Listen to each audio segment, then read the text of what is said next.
priesthood Hindu family. I was born in a Hindu family to Brahmin priests. My grandfather, my great-grandfather, and my great-great-grandfather were Hindu priests. It was unthinkable and offensive for a daughter of a granddaughter of a priest to come away from that system. I was so hungry for God. I was so thirsty for God. When I was born at the age of 6 days old, I was dedicated to Hindu demons in a cave temple. I was left in a cave temple, and from that moment on, my mind, my spirit, and my soul was overtaken by demonic forces that I had no control over. I could not control these forces. They controlled me. Every decision I made, everything I became. I began to learn to worship the names of over 2,000 gods. Over 2,000 gods by memory. It was required of me. It was required of the priesthood. And I, as an obedient daughter of a priest or granddaughter of a priest, I learned the names of 2,000 gods. At the age of 19 or 20, I was so hungry for God, but I did not know His name, where He was, who He is. And so I started a journey of pain and darkness. At the age, in my late teens, in 1920, I became discipled under a witch. And the reason I went into that was not to harm anyone, but to find God. Any which way at all. When you're hungry, you get desperate. And when you're desperate, you will do anything to find God. And so I went after Him. And I didn't find Him in the pages of Hinduism. I didn't find Him in the pages of the priesthood creed. I didn't find Him in the pages of mantras and prayers that I was taught to believe in. I didn't find Him in the rooms of temples. Huge temples. I would go into that and want to look for God. There was one time I was in southern India, and there was in this temple. I went in and I opened the curtain. There was a veil that divided the holy area from the rest of the public. Well, I couldn't wait. I had no authority to go into that area. Only a male priest could go in there. I opened the curtain, and there was a 10-foot idol. 12 arms, 12 faces, myriad number of eyes. He didn't see me. He couldn't hold me. He had eyes and could not see me.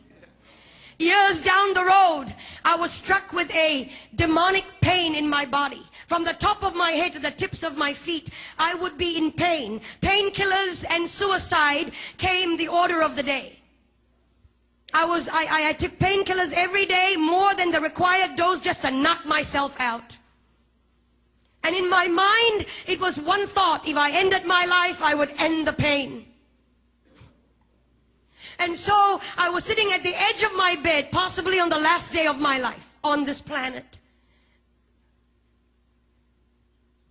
Sometimes, when it all looks lonely, you feel that nobody really cares.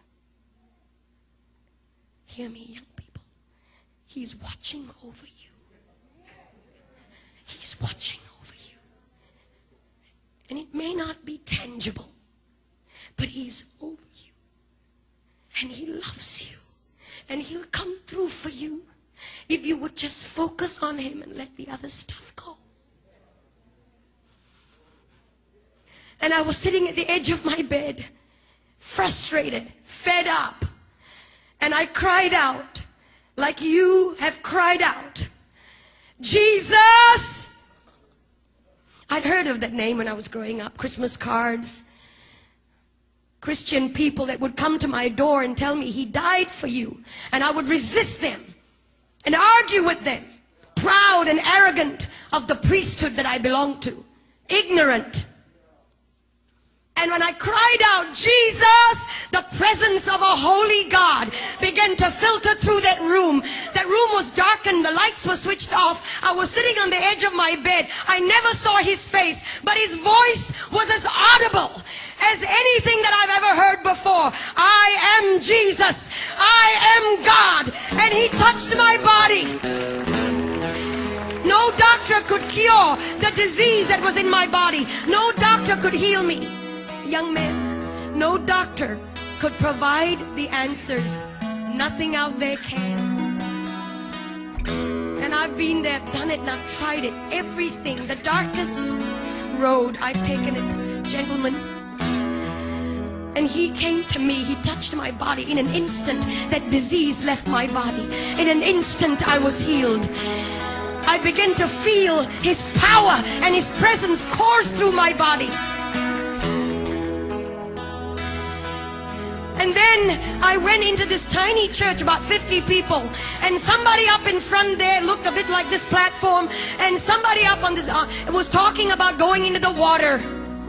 That if you're baptized, you become a new creature. Well, I didn't understand that either. I was wondering how water can make such a big difference. What's the big deal? We take showers every day. I went up to this preacher man and I said, will you put me in this water? Because everything and anything he wants me to do, I'm ready to do it. He has set me free. He has healed me. Anything and everything. No matter the price. No matter. And so they put me in that water. When I came out, legions of demonic influences broke free from me. And I was set free, church. And today, depression is going to go. Heart disease is going to flee. Jesus is in this house. He's here.